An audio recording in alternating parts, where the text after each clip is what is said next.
the smallest Delta Force operator who destroyed an ambush. They called her Mouse because she was 5'2" and weighed barely 110 pounds, the smallest operator Delta Force had ever accepted.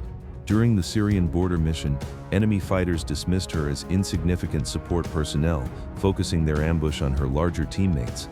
That was their fatal mistake. What happened next in 47 seconds of pure violence redefined everything the military thought they knew about size, speed, and lethality. Welcome to Hidden Valor Stories. Before we dive into how the smallest soldier became the deadliest weapon in Delta Force history, tell me in the comments, what city are you watching from today? And if you believe that the most dangerous package often comes in the smallest size, hit that subscribe button. These stories of hidden power need to be told. Staff Sergeant Maya Chen stood exactly 5 feet 2 inches in her combat boots, with a frame so slight that new recruits often mistook her for civilian support staff visiting the Delta Force compound. At 110 pounds soaking wet, she looked like a strong wind could knock her over, which is exactly why she had become the most underestimated and consequently most effective operator in the most elite unit of the US military. Maya's journey to Delta Force had been unconventional from the beginning. While most operators were recruited from Army Rangers or Special Forces, Maya had come from an entirely different background. She had been a competitive gymnast and martial arts prodigy whose career ended with a knee injury at age 9. Instead of pursuing college like her parents wanted, she had enlisted in the Army, driven by a need to prove that her physical limitations couldn't define her capabilities. Her drill instructors at Fort Benning had initially tried to counsel her out of infantry training, assuming that someone her size would struggle with the physical demands of combat operations. What they discovered instead was that Maya's gymnastics background had given her body awareness, flexibility, and strength-to-weight ratio that exceeded most male soldiers twice her size. She could carry a full combat load over longer distances than men who outweighed her by 80 pounds, and her movements through obstacle courses were so fluid they seemed choreographed. During her first deployment with the 82nd Airborne, Maya's diminutive stature became a tactical advantage rather than a liability. She could move through spaces too small for larger soldiers, required less food and water to maintain operational effectiveness, and could be extracted by methods unavailable to heavier personnel. Most importantly, enemy fighters consistently underestimated her threat level, often ignoring her presence entirely while focusing on more physically imposing targets. It was this pattern of being overlooked that caught the attention of Delta Force recruiters.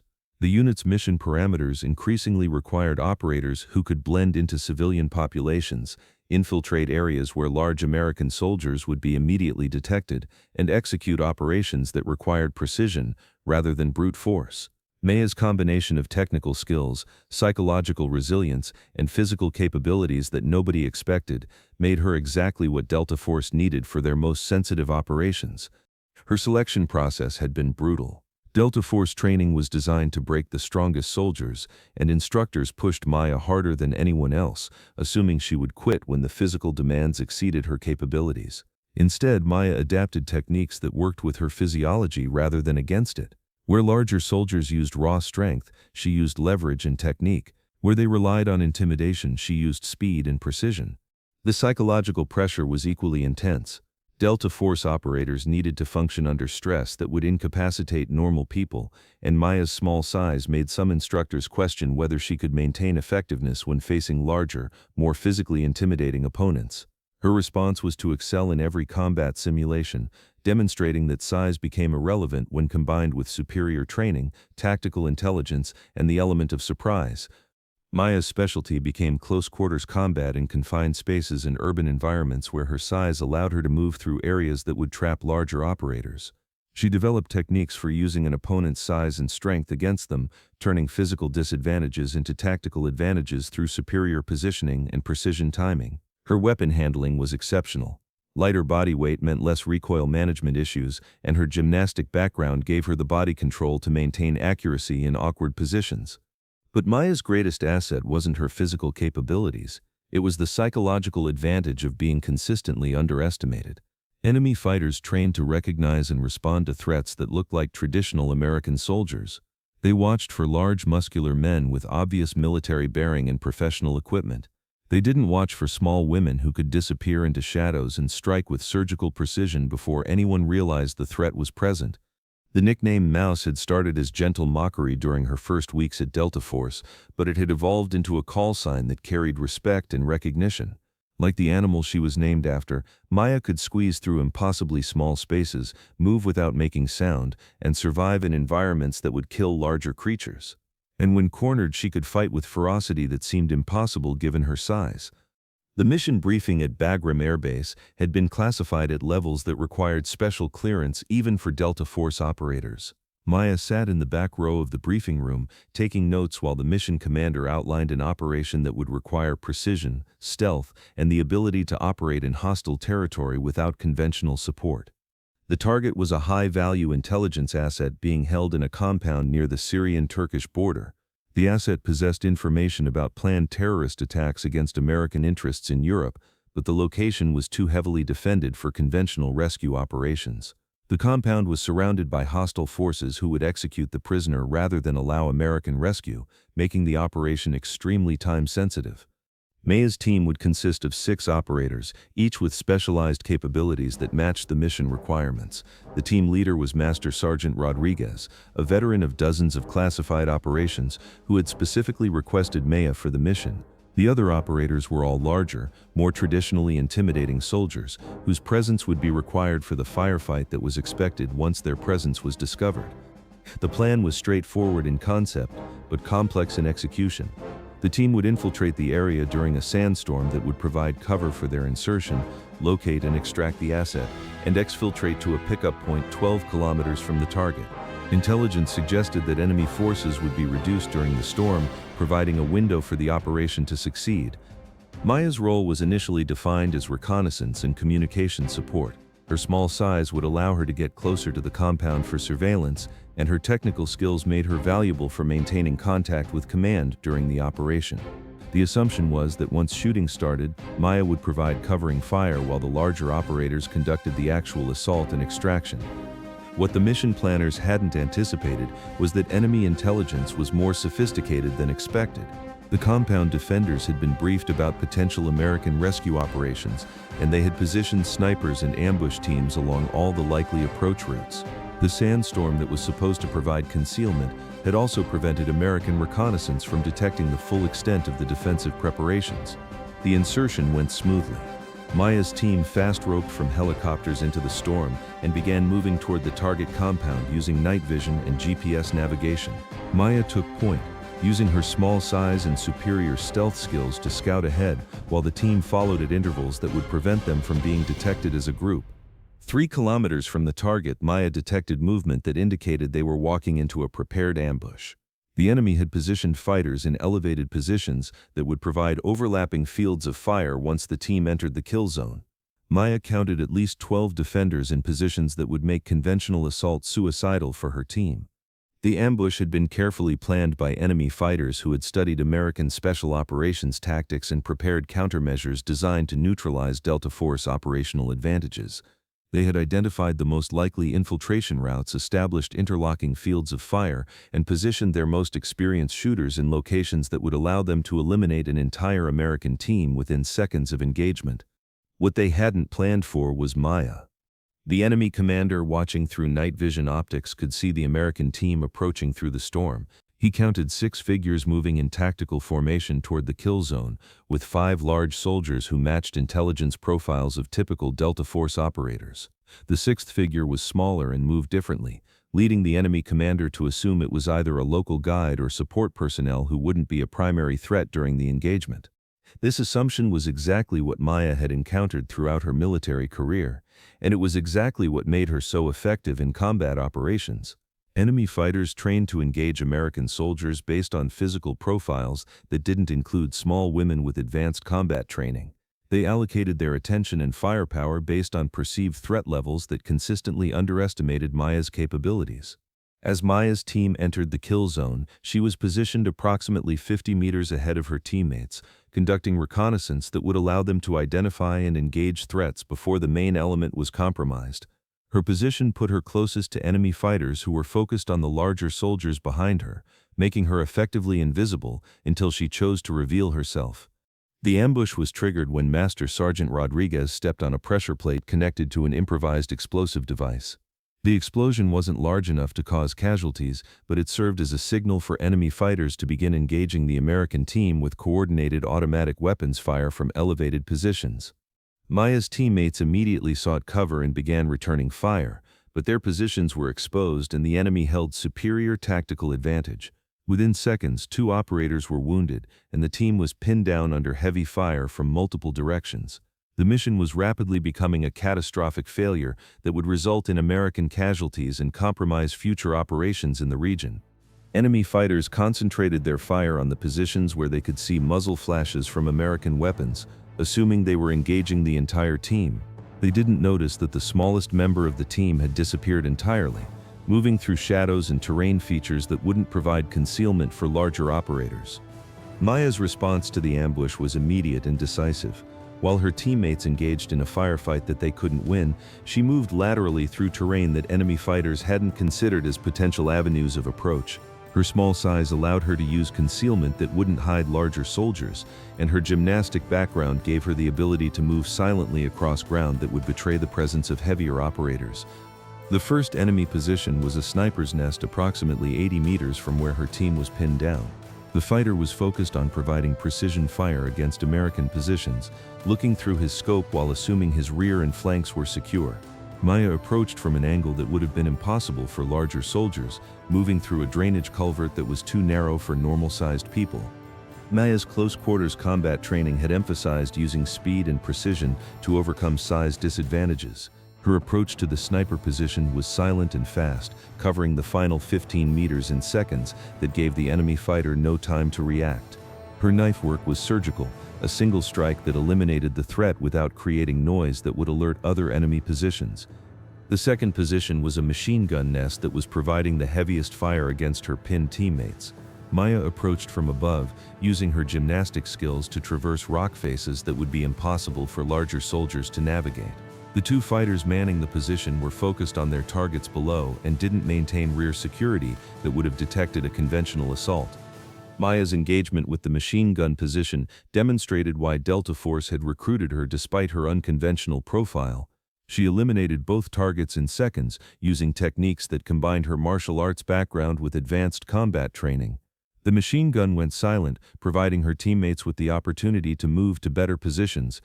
The remaining enemy fighters realized that someone was eliminating their positions, but they couldn't locate the threat. Maya's small size and superior stealth capabilities made her effectively invisible as she moved between positions, striking before defenders could react and disappearing before they could coordinate a response. Enemy fighter number 5 was eliminated while attempting to relocate to a position with better observation of American movements. Maya intercepted him during his movement, using the terrain to approach undetected and eliminating the threat before he could establish a new firing position or alert other defenders. The 6th through 9th enemy fighters were positioned in a cluster that would normally require coordinated assault by multiple operators. Maya's approach was to use surprise and speed to engage all 4 targets before they could coordinate a response. Her small size allowed her to get close enough to use grenades with precision that wouldn't be possible for operators who couldn't achieve the same concealment. The final 3 enemy fighters were the most experienced, positioned in locations that provided mutual support in overlapping fields of observation. Maya's assault on these positions required combining all her specialized capabilities, stealth movement, precision shooting, and close-quarters combat techniques that turned her size into an advantage rather than a liability. Total elapsed time from first engagement to elimination of all 12 enemy fighters, 47 seconds. Maya's teammates, who had been pinned down under heavy fire moments earlier, found themselves in sudden silence as all enemy positions went quiet simultaneously. Master Sergeant Rodriguez attempted to raise Maya on radio, assuming she had been killed or wounded during the firefight. Her response was calm and professional, all threats neutralized, area secure for movement. The rescue of the intelligence asset proceeded without further resistance. Maya's elimination of the ambush had cleared the approach to the compound, allowing her team to complete their mission and extract with the prisoner who possessed critical information about planned terrorist attacks. The operation was classified as a complete success, but the methods used to achieve that success challenged assumptions about combat effectiveness that had guided military thinking for decades. Maya's performance during the Syrian mission became the subject of classified studies within Delta Force and other special operations units.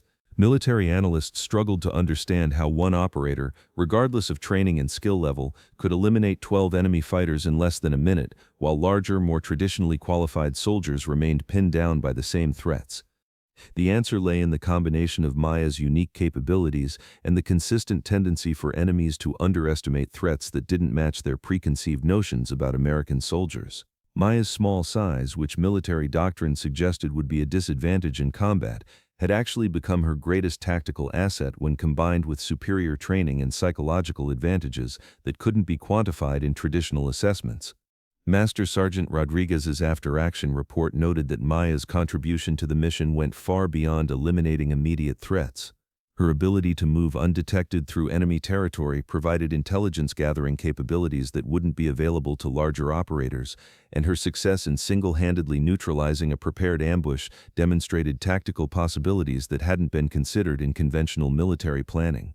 The psychological impact on her teammates was equally significant. Delta Force operators were accustomed to working with the most capable soldiers in the American military, but Maya's performance exceeded what they had thought was possible for any individual operator.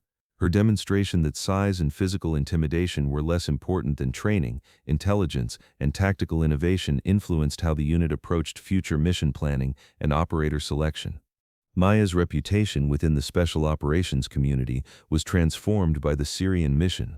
The nickname Mouse evolved from gentle mockery to recognition of capabilities that other operators couldn't match. She became the operator that mission planners requested for assignments that required infiltration, stealth, and the ability to eliminate threats without being detected. But Maya's greatest achievement wasn't the tactical success or professional recognition. It was proving that military effectiveness couldn't be measured by physical characteristics that seemed to determine combat capability. Her success opened opportunities for other soldiers who didn't match traditional profiles, demonstrating that the military's most valuable assets might be found among people who were consistently overlooked or underestimated. 6 months after the Syrian mission, Maya continued operating with Delta Force on classified assignments that took advantage of her unique capabilities. Her small size remained an asset that allowed her to access areas and complete missions that would be impossible for larger operators. More importantly, enemies continued to underestimate her threat level, providing tactical advantages that she exploited with devastating effectiveness. Maya's approach to combat had influenced Delta Force training programs that now emphasized adaptability and innovation over physical characteristics that had traditionally determined operator selection. New recruits learned techniques for turning apparent disadvantages into tactical assets, and instructors stressed that the most dangerous opponents were often those who didn't appear threatening. The lesson of Maya's success extended beyond military applications. Her story demonstrated that effectiveness in any field depended more on preparation, intelligence, and the ability to exceed expectations than on meeting conventional criteria for success. The smallest operator in Delta Force history had become its most psychologically intimidating presence. Not through physical dominance but through consistent demonstration that size was irrelevant when combined with superior training and tactical intelligence. And that's what Hidden Valor Stories is all about. Discovering that the most dangerous person in the room is often the one everyone overlooks. Maya Chen proved that combat effectiveness has nothing to do with size and everything to do with training, intelligence, and the psychological advantage of being consistently underestimated by opponents who focus on appearances rather than capabilities. Sometimes the smallest package contains the most explosive contents, and sometimes the quietest person in the room has eliminated more threats than anyone suspects. Maya's story reminds us that physical intimidation is less important than mental preparation, and that the most effective warriors are often those who look least capable of violence. The enemy fighters who ambushed her team learned too late that Delta Force's most lethal operator was the one they had dismissed as insignificant support personnel. Maya had turned their assumptions about American soldiers into tactical advantages that allowed her to eliminate 12 experienced fighters in 47 seconds of precision violence. Because that's the thing about real strength, it doesn't announce itself through physical presence or aggressive posturing. Real strength operates quietly, efficiently, and with devastating effect when circumstances require action. Maya Chen spent years proving that the most dangerous threats come in unexpected packages, and that enemies who judge capabilities by appearance have already lost the fight. The 12 enemy fighters eliminated during the Syrian ambush never realized they were facing someone whose capabilities exceeded their ability to understand or counter. Maya disappeared into the shadows after each engagement, moving like her namesake through terrain that provided concealment only for someone who understood that being small was just another tactical advantage waiting to be exploited. Because sometimes the most important battles are won by the people nobody saw coming, and sometimes the smallest soldier casts the longest shadow on the battlefield.